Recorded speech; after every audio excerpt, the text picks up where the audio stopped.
Malia a incursión de expresións globalizadas como bro ou estar de chill, na Coruña persiste unha xerga propia. Falamos do coruño, que mestura galego, caló e castelán.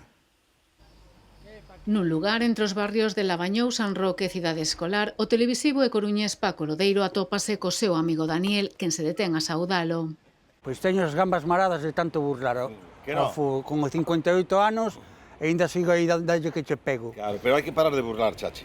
Por se precisan traducción, están a falar de xogar ao fútbol e fano na súa lingua particular, o coruño. Unha xerga na que había nome para todas as cousas, poder dicilas dunha maneira que o resto da xente, principalmente os adultos, non chanara do que estábamos puxando.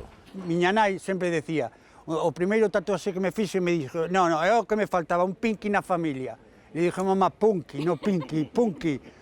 Ela non entendía nada, entendes, pero escoitaba todo. Fronte a expresións globalizadas, como bro ou estar de chill, o coruño é unha xerga propia coruñesa, con vocabulario, frases feitas e xeito de expresarse que se fixeron populares hai anos en programas e series de televisión.